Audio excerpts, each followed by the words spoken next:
Buenos días, hermanos. Qué bueno es volvernos a reunir y cantar todas las verdades que hemos cantado en esta mañana. No son solo verdades como eh, fenómenos de la vida, sino que son realidades que nosotros también hemos experimentado. Hemos visto la fidelidad de Dios, hemos visto su protección, su bondad para con nosotros. Hemos visto su salvación también para con nosotros. Quiero invitarles a que abran sus Biblias en Romanos capítulo 8.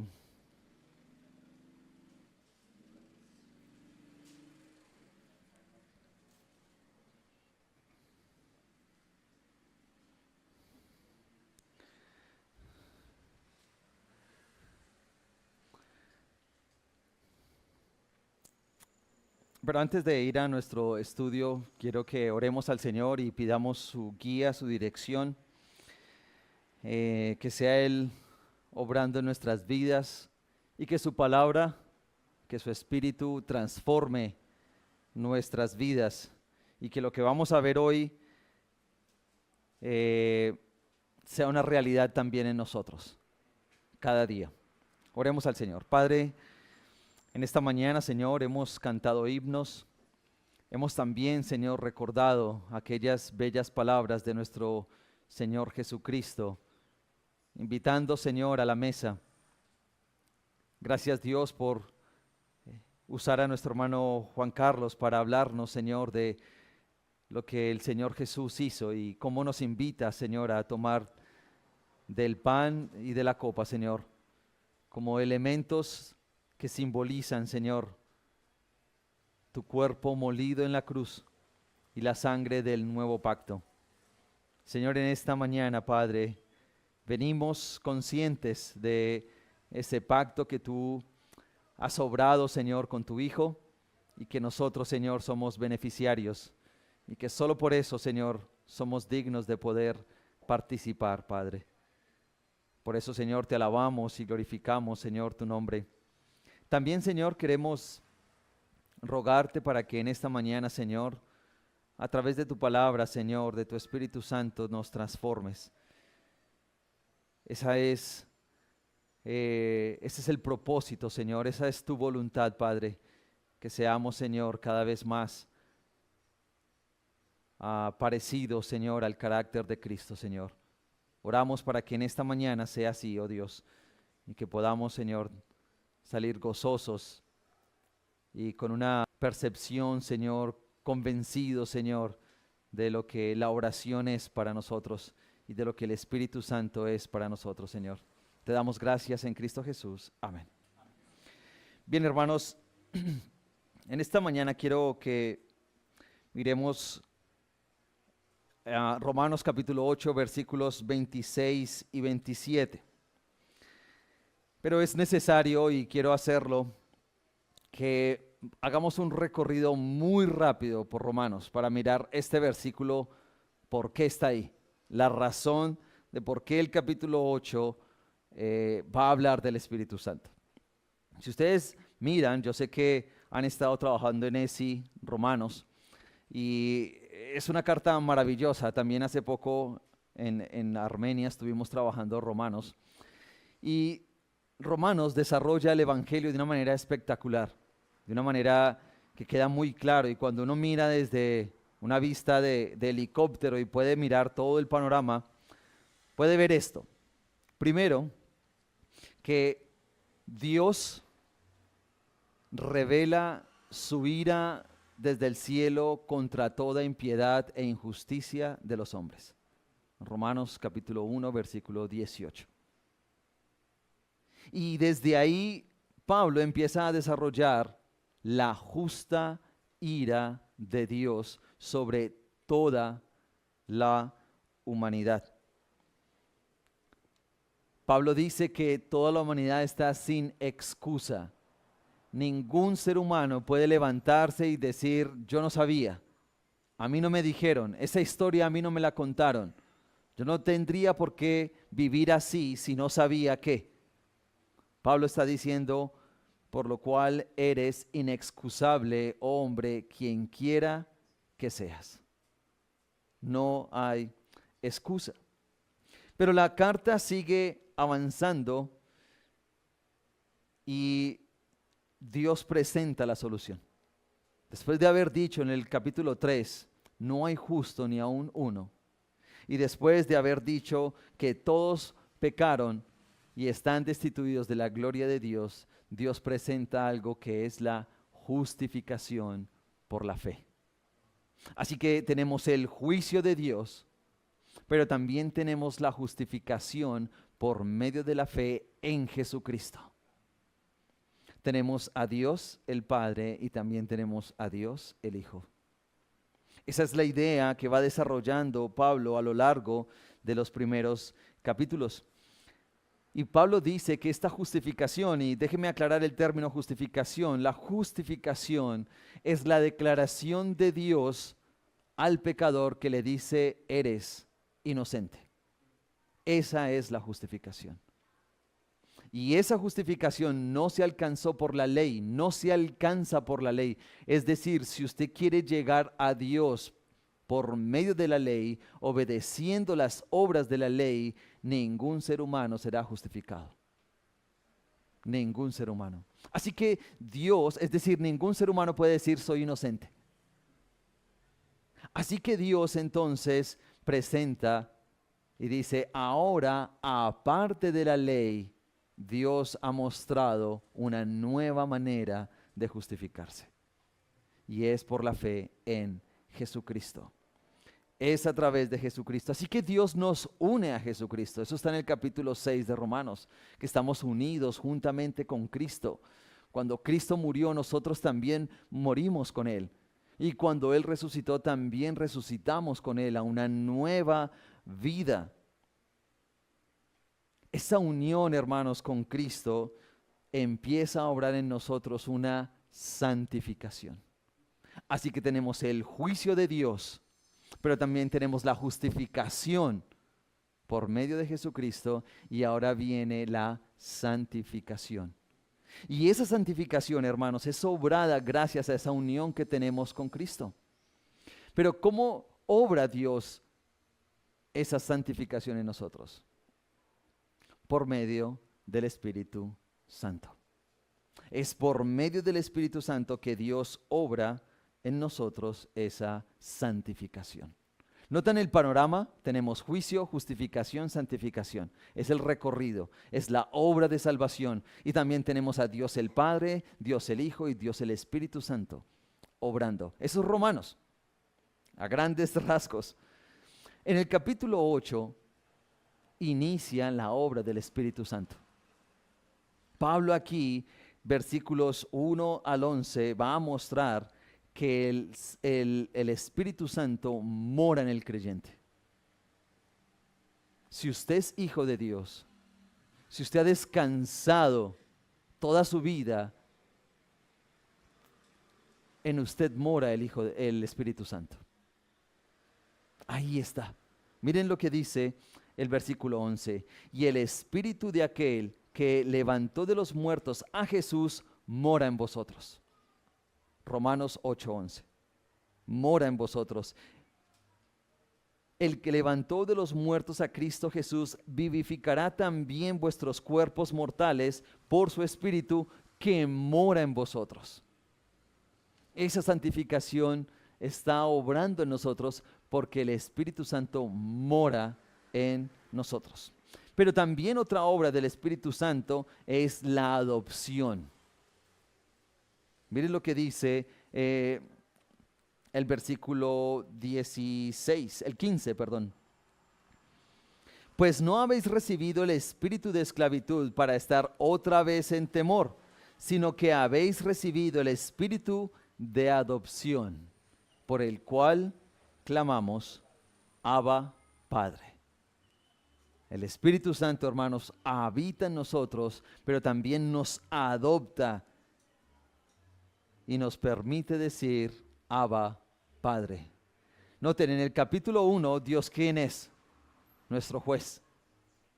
Es nuestro juez. Y está airado. Y en el capítulo 8, ¿quién es Dios? Nuestro Padre. Es nuestro Padre. Pero en los versículos 18 al 27, y es donde nos vamos a concentrar hoy, podemos ver su ayuda. Podemos ver al Espíritu Santo ayudándonos a nosotros. Voy a leer para ustedes versículos 26 al 27. Voy a iniciar desde el 18. Pues tengo por cierto que las aflicciones del tiempo presente no son comparables con la gloria venidera que en nosotros ha de manifestarse. Porque el anhelo ardiente de la creación es el aguardar la manifestación de los hijos de Dios, porque la creación fue sujetada a vanidad, no por su propia voluntad, sino por causa del que la sujetó en esperanza. Porque también la creación misma será libertada de la esclavitud de corrupción a la libertad gloriosa de los hijos de Dios. Porque sabemos que toda la creación gime a una y a una está con dolores de parto hasta ahora. Y no solo ella, sino que también nosotros mismos, los creyentes, que tenemos las primicias del Espíritu, nosotros también gemimos dentro de nosotros mismos, esperando la adopción, la redención de nuestro cuerpo, es decir, la salvación completa. Porque en esperanza fuimos salvos. Pero la esperanza que se ve no es esperanza, porque lo que alguno ve, ¿a qué esperarlo? Pero si esperamos lo que no vemos, con paciencia lo aguardamos. Y estos son nuestros versículos para hoy. Versículo 26. Y de igual manera el Espíritu nos, ¿qué? Ayuda en nuestra debilidad, porque pues, ¿qué hemos de pedir como conviene? No lo sabemos, pero el Espíritu mismo intercede por nosotros con gemidos indecibles. Mas el que escudriña los corazones sabe cuál es la intención del Espíritu, porque conforme a la voluntad de Dios intercede por nosotros. Es decir, los santos. Mi intención, hermanos, en esta mañana, a la luz de estos versículos 26 y 27, es que veamos la oración desde el punto de vista divino y inclusive la obra del Espíritu Santo en nosotros. Hermanos, es fácil trivializar las cosas. Es fácil ver la oración de una manera trivial, rutinaria. Pero aquí la oración juega un papel importante y es la oración que se hace en el Espíritu. Esta sección, hermanos, de Pablo, lo que les estoy mostrando y en el recorrido, lo que quiero que vean es cómo Dios trabaja con sus hijos, pasando de juez a padre y pasando también en el capítulo 8, todas las obras del Espíritu Santo habitan en nosotros, nos adopta y nos ayuda. Los versículos 28 al 39 de Romanos nos asegura el Espíritu Santo. Son obras del Espíritu Santo en los hijos de Dios. Así que Pablo no está aquí diciendo, bueno, ahora vamos a hablar de la oración. No, él quiere mostrar otra obra del Espíritu Santo y lo va a hacer, o nos está diciendo que esa otra obra del Espíritu Santo es en la oración. ¿Sí?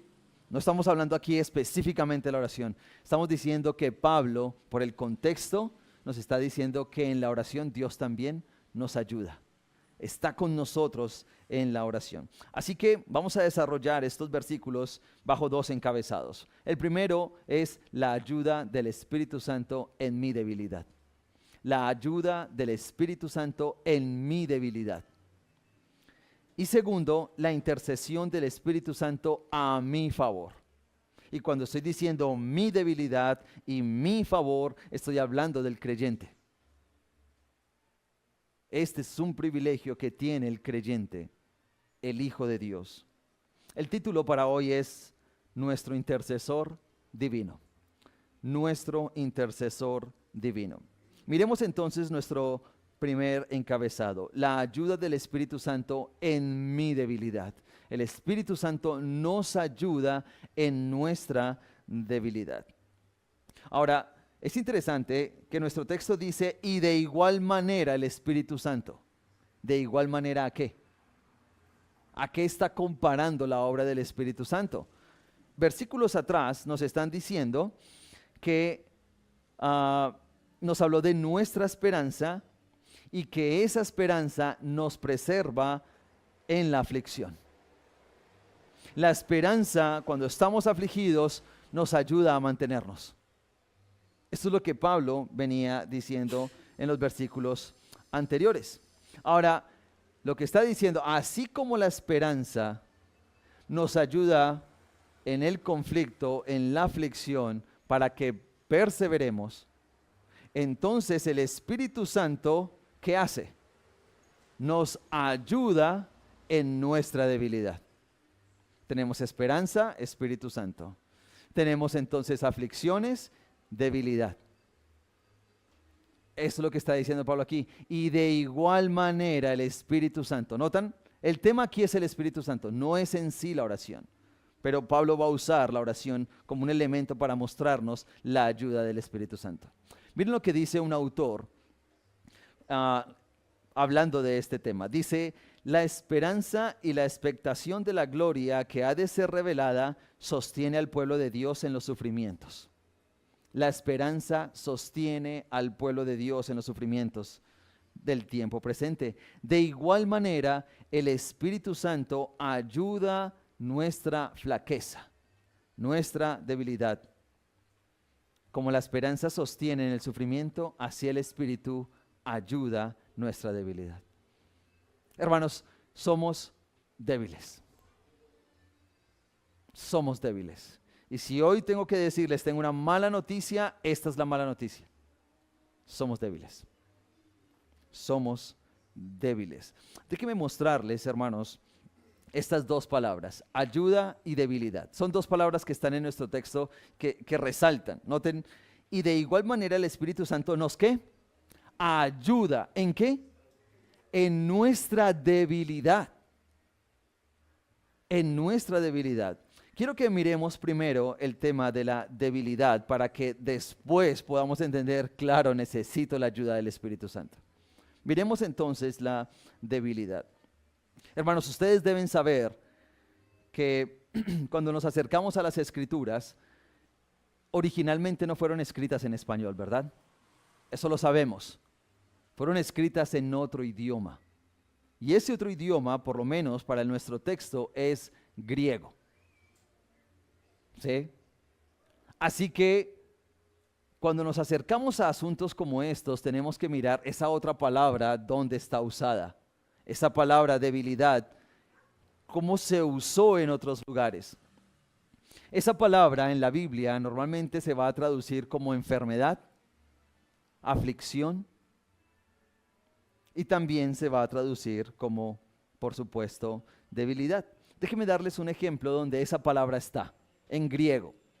Dice 1 Timoteo 5:23. 1 de Timoteo 5:23. Y me acordé que nuestro hermano Juan Carlos esta mañana, ¿recuerdan para qué se usaba el vino? Era para algo de celebrar, ¿cierto? Pero también ¿para qué se usaba? Para limpiar, ¿cierto? Pero también se usaba como un remedio. Miren lo que Pablo le está diciendo a Timoteo. Timoteo parece que tenía mucho dolor de estómago. Y miren lo que dice. Ya no bebas agua, Timoteo, sino usa de un poco de vino por causa de tu estómago y de tus frecuentes enfermedades. La palabra ahí es debilidades. Así que la Biblia entonces, cuando habla de debilidades, va a hablar de enfermedades, asuntos del cuerpo. Esta naturaleza que se cansa, se aflige, le da gripa, se enferma, le da fiebre. Así lo traduce la Biblia. Pero hay otro asunto y este es quizás el que Pablo está usando aquí. Otra manera de identificar la palabra debilidad. Y esa es nuestra naturaleza pecaminosa. Es otra debilidad nuestra. Además de nuestro cuerpo que se cansa, ¿cierto? Ustedes terminaron cansados ayer de esa salida que tuvimos, ¿cierto? Nuestro cuerpo se cansa, se quemó. Hace parte de nuestra debilidad. Muchos lo sintieron en la noche, la quemada. Eso hace parte de nuestra naturaleza, ¿cierto? Que nos quemamos y nos debilitamos, ¿verdad? Pero también, y es el asunto que Pablo está hablando aquí, es por causa de nuestra naturaleza pecaminosa. ¿Cómo sabemos eso, hermanos? Ustedes que están estudiando la Biblia, entonces, ¿cómo sabemos eso? Mirando el contexto, mirando qué hay atrás. ¿Qué Pablo dijo? ¿Con qué terminó, por ejemplo, el capítulo 7? Miren cómo terminó el capítulo 7. Pablo viene hablando de que lo que yo quiero hacer no lo hago y hay un conflicto interno en Pablo y dice 23 del 7, pero veo otra ley en mis miembros que se rebela contra la ley de mi mente y que me lleva cautivo a la ley del pecado que está en mis miembros. Y dice, miserable de mí, ¿quién me librará de este cuerpo de muerte? Y termina diciendo, gracias doy a Dios por Jesucristo. Y cuando termina como, miserable de mí, voy a tener que vivir con este pecado toda mi vida. Pablo entendió eso. Cuando alguien dice, cuando Pablo está diciendo, ¿quién me librará de este cuerpo de muerte? Es porque en ese tiempo a los que estaban en las cárceles les amarraban un muerto al lado. Quedaban con ¿usted se imagina con un muerto ahí encadenado en la cárcel? Pablo está viendo ese muerto ahí como su propio pecado y dice, ¿quién me librará de este cuerpo de muerte? Así termina Pablo hablando allí y inicia el capítulo 8 diciendo, el Espíritu Santo habita en usted, Pablo. El Espíritu Santo le está diciendo a usted que ahora es hijo de Dios, lo adoptó. Y aquí nos está diciendo, Pablo, usted dice miserable de mí, por supuesto que sí. Pero ¿qué tenemos? Un ayudador. ¿Quién es ese ayudador? El Espíritu Santo nos ayuda en nuestra debilidad. Así terminó el capítulo 7. ¿Notan cómo Pablo está trayendo la idea? Y está diciendo, aquí dijo, miserable de mí, viviré con esto toda mi vida. Pero si usted ha tenido esa mentalidad como, otra vez yo pecando, otra vez yo en esta situación, otra vez yo, hermanos, el capítulo 8 es una esperanza gloriosa, porque nos está diciendo el Espíritu Santo mora en usted y nos ayuda en nuestra debilidad. Esa es nuestra debilidad, hermanos. Por supuesto está el cansancio del trabajo, por supuesto está el agotamiento, inclusive de soportar a los demás, ¿verdad? Todo esto nos trae y nos recuerda nuestra debilidad física, pero nuestro pecado, hermano, agrava más la situación. Agrava más la situación de debilidad. Estas cosas causan muchas veces rabia al lidiar con otros, o el cansancio, la pereza e inconstancia. ¿Se ha hallado usted en inconstancia en la oración? ¿Se ha hallado usted en inconstancia en su tiempo de devocional? Hermanos, su pecado remanente, el que todavía está ahí, da evidencia de su debilidad. De su debilidad y de mi debilidad. La siguiente palabra, hermanos, es ayuda. Entonces estamos débiles, hermanos, y esa es la mala noticia. Es nuestra debilidad. Pero la buena noticia es que el Espíritu Santo nos ayuda. La palabra aquí ayuda puede traducirse también o puede significar juntarse para ayudar o agarrar junto con alguien. Si yo quisiera llevar esto y fuera mucho más pesado y yo cogiera de este lado, yo sé que Santiago vendría rápido y me ayudaría de este lado, ¿cierto? Y lo sacaríamos juntos y yo saldría más rápido, ¿verdad? Esa es la idea que tiene Pablo acá, esa es la idea de esa palabra. Esa palabra, hermanos, solo se encuentra 2 veces en el Nuevo Testamento. 2 veces se encuentra solo esa palabra. Esto llama la atención. Tenemos que mirar dónde en otra ocasión el Espíritu Santo puso esa palabra, que nos va a ayudar a entender ¿De qué se trata la ayuda del Espíritu Santo acá? Ya entiendo que soy débil por causa de mi cuerpo físico, de mi cansancio, ¿cierto? Yo el sábado pasado, pensando en lo que pasó ayer, que estuvimos disfrutando allá en la finca, terminé cansado. Hoy yo mejor no voy a la iglesia. Esa es mi debilidad, ¿cierto? Pero el Espíritu Santo nos ayuda. Miremos el otro texto para que podamos entender esa ayuda. Y me encanta cómo está esa palabra. Está en una situación. Explica muy bien, ilustra muy bien lo que quiero mostrarles. Lucas 10:40. Lucas 10:40. Miren lo que dice. Yo sé que ustedes conocen esta situación. ¿Se acuerdan de Marta? Marta. Pero Marta se preocupaba con muchos quehaceres. Y acercándose dijo: Señor, ¿no te da cuidado que mi hermana me deje servir sola?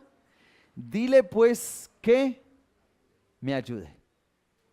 Esta es la otra única ocasión donde se usa la misma palabra que tenemos en Romanos. Recuerden que estamos hablando de que esta es una traducción, no es el lenguaje original, es una traducción. Y en el idioma original apareció 2 veces nomás. Solo 2 veces está esa palabra ayuda. Y la otra vez es esta. Es una hermana diciéndole al Señor, porque la hermana, usted recuerda en la cena, ¿verdad? Ella está con el Señor, ahí sentada. Y Marta está corriendo, sirviendo, ¿sí? Las damas, los caballeros sabemos muy bien eso de estar corriendo, sirviendo, alistando la mesa, limpiando todo, que todo quede bonito. Marta sabía que estaba el Señor Jesús ahí, por eso se movió. Pero le dice: Señor, ¿no te da cuidado que mi hermana esté ahí quieta y no me esté ayudando? Es la misma palabra. La ayuda, hermanos, aquí es lo mismo. Es levantar con otro. Es decir, la ayuda del Espíritu Santo, hermanos, en nuestros quehaceres espirituales es el ponerse al otro lado, al otro extremo de nuestra tarea y llevar conmigo la tarea. Esa es la ayuda del Espíritu Santo. ¿No quiere eso usted? Cuando usted está solo, con mucho oficio en la casa, usted quiere otra mano que le ayude, ¿verdad? Y qué incómodo es que la otra persona que esté por ahí no está ayudando, sino sentada, ¿verdad? Qué incómodo es eso, ¿cierto? Eso pasa en otros lugares, aquí en los hogares nuestros nunca pasa eso. ¿Verdad? Eso pasa. ¿Cuánto sería de fácil que el otro cogiera el otro extremo de la tarea, de mi quehacer, y me ayudara a llevar? Terminaríamos rápido, ¿cierto? Yo terminaría menos cansado. Hermanos, el Espíritu Santo ayuda en nuestro quehacer espiritual.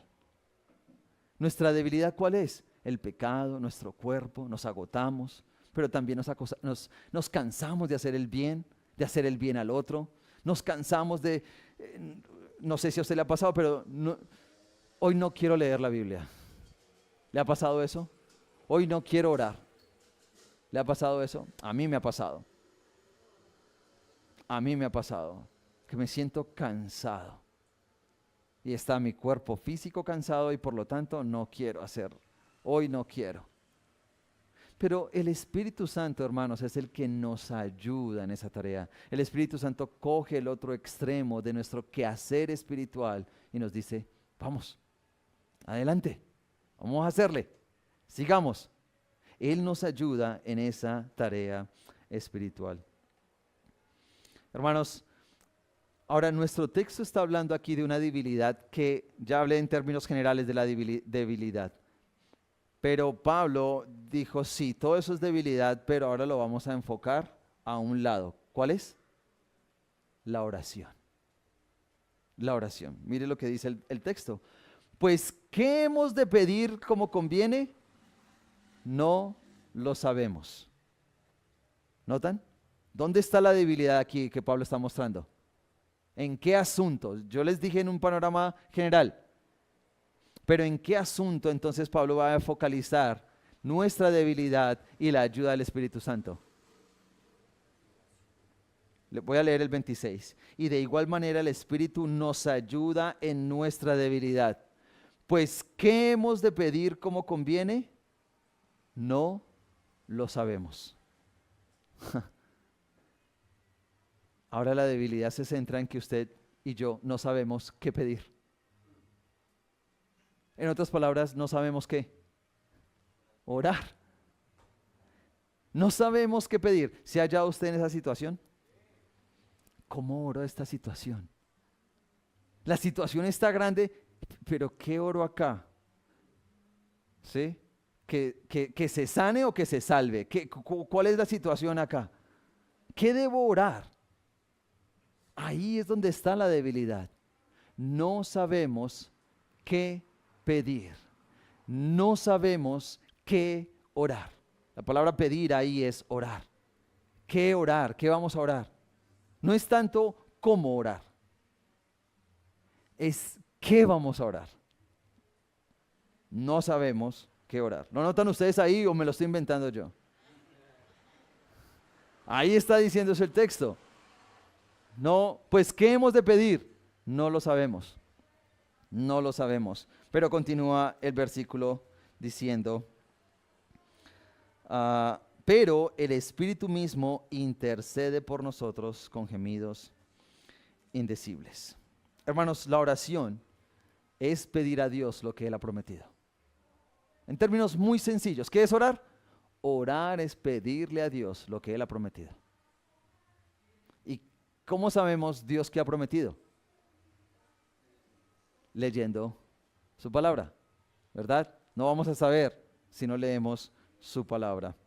Hermanos, déjenme mostrarles esta realidad de que no sabemos qué orar. Voy a mostrarles con dos textos. Uno, la instrucción. Dos, nuestra realidad. La instrucción la dio el Señor Jesús. Juan 17:7 dice, Juan 15:7 dice, si permanecéis en mí y mis palabras permanecen en vosotros, pedid todo lo que queréis y se os dará. Aquí está la instrucción. Pidan que se os dará. ¿Esto fue todo lo que dijo el texto? No. Dice, repito, si permanecéis en mí y mis palabras permanecen en vosotros, pedid lo que queréis y se os dará. Aquí vemos que permanecer en Cristo y tener sus palabras nos ayudan a discernir y pedir conforme al Espíritu Santo. Eso es la instrucción. Eso fue lo que Cristo dijo. Primera de Juan 5, 14 y 15. Miren lo que dice. Primera de Juan 5, 14 y 15. Y esta es la confianza que tenemos en Él, que si pedimos alguna cosa conforme a su voluntad, Él nos oye. Y si sabemos que Él nos oye en cualquier cosa que pidamos, sabemos que tenemos las peticiones que le hayamos hecho. Aquí tenemos la instrucción. ¿Qué es lo que vamos a orar, hermanos? ¿Qué oramos, hermanos? De acuerdo a estos textos. Ya les dije ahorita que Pablo nos está diciendo, no sabemos qué decir en la oración, qué orar. ¿Y qué nos están diciendo estos dos textos? Permanecer y pedir conforme. ¿Permanecer en qué? Ajá. ¿Y pedir qué? La confianza en la oración no se basa, hermanos, en nuestra insistencia o méritos. Señor, mírame, mírame esta semana, he hecho tantas cosas. ¿Por qué no me concedes ese relojito, ese iPhone, ese celular? Yo quiero servirte con ese celular. He conocido muchas personas, hermanos, yo sé que se escucha gracioso, pero muchos han pedido por trabajo y la iglesia se inclinó a orar por trabajo y consiguieron el trabajo y ni más, no volvieron. Entonces la confianza en la oración no se basa en nuestra insistencia, ore, sino en la fidelidad de Dios cuando nos alineamos con su propósito y con su voluntad. no es lo que a mí se me ocurra pedir, no, eso no es lo que está diciendo el texto. Es cuando se alinea la voluntad de Dios con mi petición. Eso es que orar. Eso es que orar. La condición clave es conforme a qué? A su voluntad. No se trata de pedir cualquier cosa que deseemos, sino a aquello que está de acuerdo a lo que Dios ha revelado en su palabra. Esto nos da una instrucción de la oración, hermanos. Esto nos dice dónde debe enfocarse la oración. Ahora, déjenme mostrarles nuestra realidad. Esto fue la instrucción. Pedid conforme a la voluntad. Si permanecéis en mí y mi palabra permanece en vosotros, pedid lo que quiera que se os dará. ¿Cuál es nuestra realidad muchas veces, hermanos? Santiago 4, versículos 2 y 3.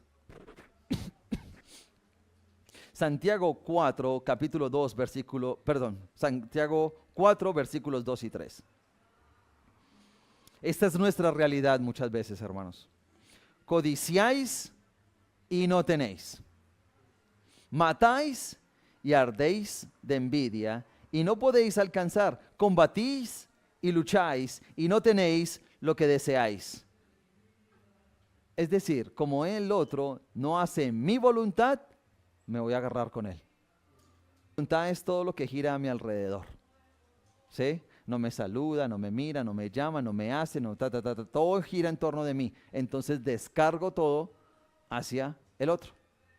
Es normal que eso pase. Y es una realidad en la pareja sobre todo. ¿Cierto? Si él no hace lo que a mí me gusta, me voy a poner mal con él, me voy a vengar. Y ahí vienen los pleitos, las luchas. ¿Notan? ¿Notan lo que está diciendo este texto? ¿De dónde vienen las luchas y todo eso? De nuestro corazón. Porque codiciáis y no tenéis. Usted quiere, no tiene. Miren lo que continúa diciendo. Y no tenéis lo que deseáis porque no pedís. Y no recibís porque pedís mal. ¿Por qué estamos pidiendo mal? El texto dice, porque usted quiere pedir para gastar en su deleite. Esa es nuestra realidad. Esa es nuestra realidad.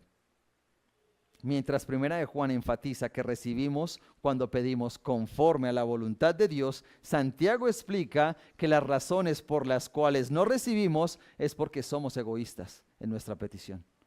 Es porque buscamos nuestro deleite. Así sea algo, muchas veces, espiritual.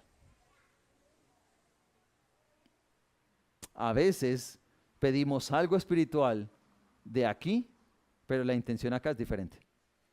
Suena aquí espiritual, pero aquí la intención es diferente. Ya vamos a ver más sobre eso. Hermanos, Dios no es el genio de la lámpara que nos concede todos nuestros deseos. No es el genio de la lámpara. Hermanos, piensen en esto.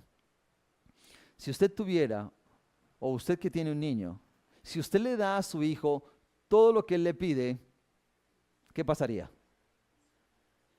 ¿Qué pasaría? Algo muy sencillo, muy sencillo. Si su hijo todos los días le pide dulces y siempre quiere comer hamburguesa y le encantan las malteadas y usted le da siempre que pide eso, ¿qué va a pasar con el niño? Exactamente, exactamente. Uno, lo vamos a malcriar. Lo vamos a malcriar. Vamos a crear un niño y un hombre perverso que se hace lo que él diga. Pero este hombre perverso que se hace lo que él diga no va a durar mucho porque va a tener una diabetes. Se va a engordar, va a tener un problema, ¿verdad? ¿Notan el daño? ¿Ustedes pensarían o se imaginan que Dios nos diera todo lo que le pedimos? Si nosotros, que somos humanos, que hay pecado en nosotros, damos buenas cosas y discernimos, así no seamos creyentes, discernimos, no le voy a dar dulces a mi hijo todos los días. No vamos a comer hamburguesa todos los días, ¿cierto? ¿Cuánto más Dios sabe lo que necesitamos?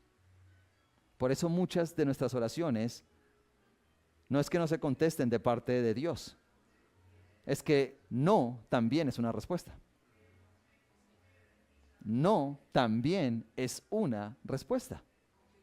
Cuando usted le dice a su hijo no, y duras una semana diciéndole no, eso fue una respuesta para su hijo. Y es una respuesta saludable para su hijo. Piense eso, hermanos, en otro campo. Tenía varios ejemplos aquí, pero por el tiempo, pensemos esto en el amor. Dios, dame esa mujer, ese hombre, lo quiero con todo mi ser, por favor, dámelo. Dámelo. Ese hombre no le conviene, esa mujer no le conviene. Pero ella o él no sabe eso, solo todo el mundo alrededor sabe que no menos esa persona. Y ora, Señor, dame ese hombre, Señor, dame esa mujer. ¿Y saben qué va a pasar si Dios le da o Dios le puede dar a esa persona? ¿Cómo va a ser esa relación, hermanos? Tortuosa. Y depende de las circunstancias. Muchas cosas pueden rodear esa situación, ¿no? Pero puede ser una relación tóxica. Puede ser una relación nociva. Hermanos, debemos ser muy sabios. Y debemos saber qué pedimos. Y debemos pedir conforme a la voluntad de Dios. Y debemos reconocer que muchas veces no es que Dios me ignoró, es que Dios dijo no. Y ese no no quiere decir Dios no me ama. No, ese no quiere decir Dios me ama. Así como cuando usted le dice a su hijo no, le está diciendo te amo y por eso no. La respuesta es no. Hermanos, la tendencia de los seres humanos es destruirse. Esa ha sido mi teoría estos días. El ser humano busca autodestruirse. Piénselo bien. Pero en todo lo que hacemos, inclusive pedimos a Dios que nos ayude en nuestra autodestrucción. No sabemos qué pedir. No sabemos. Pedimos cosas aquí, allá, que me dé esto, que tenga esto, que no sé qué. Andamos pidiendo a Dios, nunca conforme o muchas veces no conforme a su palabra. Es conforme a su voluntad. Hermanos, ese era mi primer punto. El Espíritu Santo nos ayuda en nuestra debilidad. ¿Cuál es nuestra debilidad, hermanos? No sabemos qué pedir, ¿verdad? Dijimos en grandes rasgos, nuestro físico, este cuerpo es débil, se enferma, pero el pecado que mora aún en el creyente lo agrava esa situación. Pero Pablo aquí lo encerró en la oración y la debilidad es que no sabemos qué pedir en la oración. No sabemos qué pedir. Y somos necios en eso. Es decir, no recibimos porque no nos movemos, hermanos, bajo principios bíblicos. Debemos orar bajo principios bíblicos. No a mi conveniencia, sino bajo principios bíblicos. Esa es la oración que Dios contesta. Miremos ahora la intercesión del Espíritu Santo a nuestro favor. Tenemos la ayuda en nuestra debilidad. Ahora miremos la intercesión a nuestro favor. Hermanos, la palabra interceder quiere decir viniendo a favor de nosotros. Es decir, el Espíritu Santo viene a nuestro favor. Nos ayuda en nuestra debilidad. Es una ayuda constante. Déjenme mostrarles algo antes de continuar con esta idea. Los hijos de Dios tenemos dos intercesores. Los hijos de Dios tenemos dos intercesores. Miren uno de ellos, Romanos 8:34. Está en el mismo texto. Está mostrándonos la garantía que tiene ese que antes estaba bajo el juicio de Dios, ahora está seguro en Cristo. Romanos 8:34 dice, ¿quién es el que condena? Cristo es el que murió. Más aún el que también resucitó, el que además está a la diestra de Dios, el que también intercede por nosotros. Él es nuestro intercesor. ¿Dónde está este intercesor? A la diestra del Padre. Allí está este intercesor. Tenemos un intercesor a la diestra del Padre, pero tenemos otro intercesor, ¿dónde? En nuestro corazón, muy bien. En nuestro corazón está el otro intercesor. Uno a la diestra del Padre y otro que habita en nuestro corazón. El Señor Jesús dijo, y yo rogaré al Padre y os dará otro consolador para que esté con vosotros para siempre, el Espíritu de verdad. Un intercesor en los cielos y un intercesor aquí en la tierra. Hermanos, esto merece alabar a Dios porque tenemos un intercesor que nos cuida de la condenación y un intercesor que nos cuida de la desesperación. El de allá nos cuida de la condenación. Ese allá está diciendo, yo morí por él, yo morí por él, yo morí por él. Satanás va y dice, mire, vea, él dice que pastor, mire lo que hace ese pastorcito que usted puso ahí. ¿Y sabe qué dice Cristo? Yo morí por él. Yo morí por él. Pero el intercesor que está aquí, el que estamos viendo en esta mañana, nos cuida de la desesperación. Nos da tranquilidad. Nos dice, pida conforme a las Escrituras, conforme al principio de las Escrituras. Hermanos, tenemos doble intercesor. Cristo arriba en los cielos y el Espíritu Santo aquí en la tierra. Hermanos, ahora usted puede decir, sí, pero yo he orado conforme a la voluntad de Dios. Por ejemplo, yo oro por la salvación de mi hijo, o yo oro por un trabajo, yo soy el responsable aquí de la casa, oro por un trabajo, o yo oro porque se sane tal persona, ¿cierto? Y eso, digamos que en grandes rasgos está dentro de la voluntad de Dios, ¿verdad? ¿Y cuál es el problema ahí? Bueno, miren lo que dice el texto. Mas el que escudriña los corazones sabe cuál es la intención. ¿Qué hace Dios, hermanos? Mire, usted puede orar con toda la teología de aquí, su boca. Una oración teológica espectacular. Pero Dios, ¿qué hace? Escudriña nuestro corazón.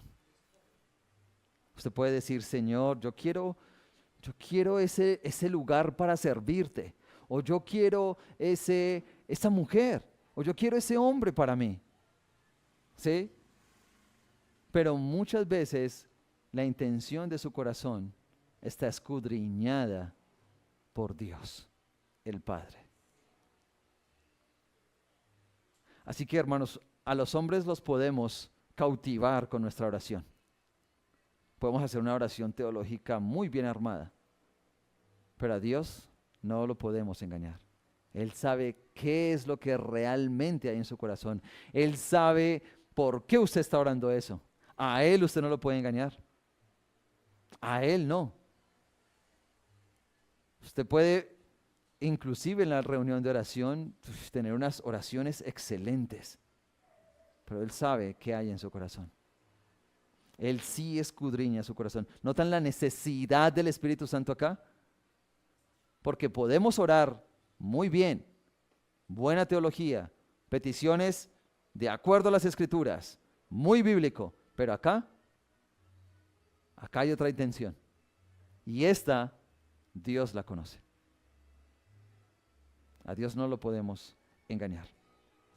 Hermanos, debemos orar, como dice el Salmo 39, 23 y 24, examíname, oh Dios, y conoce mi corazón, pruébame y conoce mis pensamientos y ve si en mí hay camino de perversidad y guíame en el camino eterno. Esa debería ser nuestra oración antes de orar. Señor, examina mi oración, examina mi corazón y mira si en mí hay camino de perversidad. Así que la bendición, hermanos, y la buena noticia es que tenemos al Espíritu Santo intercediendo. ¿Notan la necesidad? La necesidad de nuestro intercesor en el cielo es que Satanás nos acusa. Y la intercesión del Espíritu Santo es que nuestra intención no siempre es buena. ¿Notan por qué necesitamos un doble intercesor? Porque nuestras intenciones no siempre son buenas. El Espíritu Santo aquí entonces dice que gime. Y cuando dice aquí que gime es el Espíritu Santo rogando para que nuestra oración sea adecuada delante del Padre. Déjeme decirlo de esta manera. Nosotros en nuestra oración balbuceamos cosas acá. El Espíritu Santo lleva esa oración al Padre en los términos que son. Él traduce nuestra oración a la voluntad de Dios. ¿Se imaginan, hermanos? A pesar de que nuestra oración no es genuina, bíblicamente hablando, el Espíritu Santo es como esto, hermanos. Es algo así. Es como si el Espíritu Santo, no se me ocurre así rápido uno, pero es como si el Espíritu Santo dijera, no, espere, Él lo que quiso decir es esto. ¿Notan? No, han estado en esa situación que usted no se supo dar a entender y no dijo nada y otra persona sale y dice, no, Él lo que quiso decir fue esto. Y, uy, sí, eso era lo que yo quería decir, me salvó. Hermanos, eso es lo que hace el Espíritu Santo en nuestra oración. Ese es ese precioso intercesor, el Espíritu Santo, que dice, no, Él lo que quiere decir es esto. Ese es el Espíritu Santo. Él intercede por nosotros cuando oramos su voluntad. A veces va a haber una mala intención aquí adentro, pero el Espíritu Santo dice, no, déjeme, yo le traduzco esto a tu voluntad. Esta es tu voluntad, esto es lo que tú quieres. Él no lo supo decir, pero lo que realmente es esto. Es el lenguaje divino. Esto se da mucho cuando usted tiene que traducir a alguien de un idioma a otro, ¿cierto? Y se llama casi como interpretar, ¿cierto? Que interpretar es eso que usted no lo va a decir literalmente, sino que usted entiende la intención de la persona y la traduce, la interpreta acá. Eso es lo que hace el Espíritu Santo en nosotros. Hermanos, ahora, ¿cuál es entonces esa voluntad de Dios? Les estoy diciendo, somos débiles, hermanos, en nuestra oración. No sabemos cómo pedir, o más bien, no sabemos qué pedir. Pedimos para gastar en nuestros deleites, normalmente. Y a veces cuando la oración suena muy bíblica, nuestro corazón no tiene esa misma intención. Y el Padre la conoce. Pero el Espíritu Santo intercede y dice, no, esperen, esto es lo que Él quiere decir. Y entonces ajusta nuestra oración a la voluntad de Dios. A la voluntad de Dios. Y entonces finalmente se hace la voluntad de Dios. Hermanos, usted y yo somos ese niño que pide dulces y hamburguesas todos los días. Y nuestro Padre, o más bien el Espíritu Santo, interpreta y dice, no, Él lo que quiere decir es esto. Y ajusta nuestra oración. Y cada vez, hermanos, que nuestra oración es más bíblica, es más robusta bíblicamente. Claro, empezamos con cosas muy banales, ¿cierto? Con cosas que está bien, sí, se pueden pedir. No digo que no pidamos por un ascenso o por un carro o por una casa. Está bien, podemos pedir por esas cosas. Dios en su misericordia nos las da. Pero la oración con el tiempo se vuelve más madura, más robusta, más espiritual.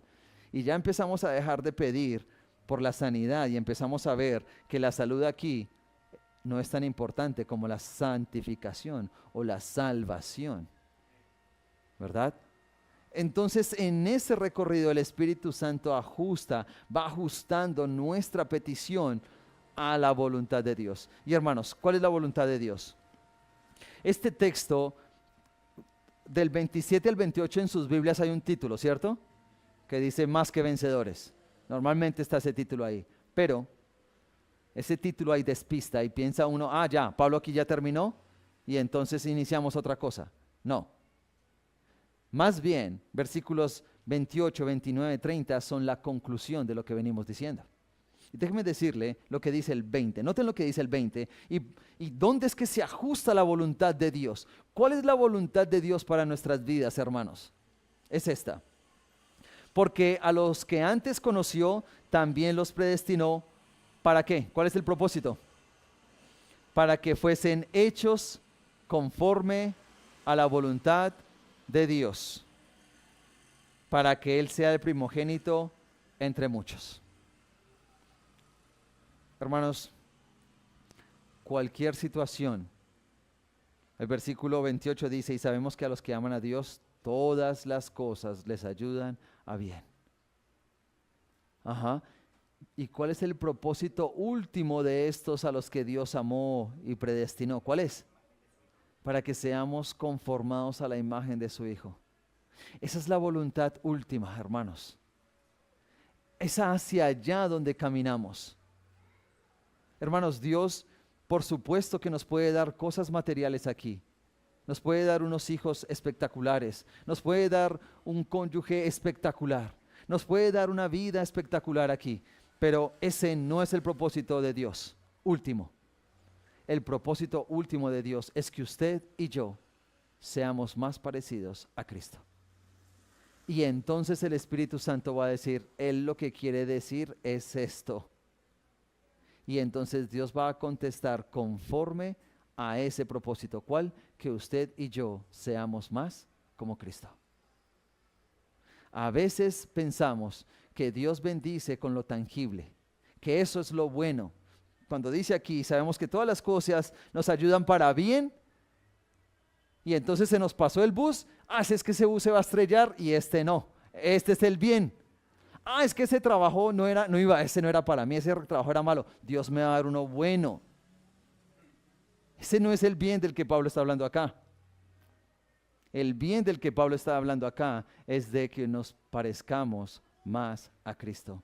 Ese es el mejor bien que usted tiene. Ese es el mayor bien que todos tenemos. Hermanos, quería presentar otro texto, pero quiero cerrar acá y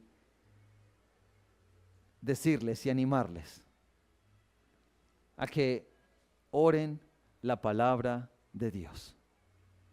Oren conforme a la voluntad de Dios. Insistan en esa oración. No, cuiden su corazón. Cuiden su corazón. Pero hermanos, aun si todavía hay una mala intención en su corazón, sepan que el Espíritu Santo es nuestro ayudador y es nuestro intercesor. Y que Él interpreta a la voluntad de Dios nuestra oración. Oren, hermanos, oren. Y usted que nos visita hoy, hay una oración, una sola oración que Dios escucha del no creyente. Y es la oración que dice, estoy arrepentido, he pecado. Esa es la única oración que Dios escucha del no creyente. Lucas dice, mas el publicano estando lejos no quería ni alzar los ojos al cielo, está en un contexto de oración, sino que se golpeaba en el pecho diciendo, Dios, sé propicio a mí, pecador. Y miren cómo Dios responde diciendo, aquí el texto, os digo que éste descendió a su casa como justificado, pidió conforme a la voluntad de Dios. ¿Saben cuál es la voluntad de Dios para usted que no es hijo de Dios? ¿Saben cuál es? Que sea hijo. Pida conforme a eso y Dios responderá. Dios responderá. El corazón contrito y humillado, Dios no va a despreciar. Ore. Iglesia, oremos. Oremos siempre conforme a la voluntad de Dios. Y glorifiquemos porque tenemos un intercesor en los cielos que nos guarda de la condenación y un intercesor aquí en la tierra, en nuestro corazón, que nos guarda de la desesperación. Eso es lo que tenemos, hermanos. Esa es la gran bendición. ¿Somos débiles? Sí. Pero ¿qué tenemos a nuestro favor? Un gran ayudador, un buen traductor, alguien que interpreta muy bien nuestras oraciones. Oremos.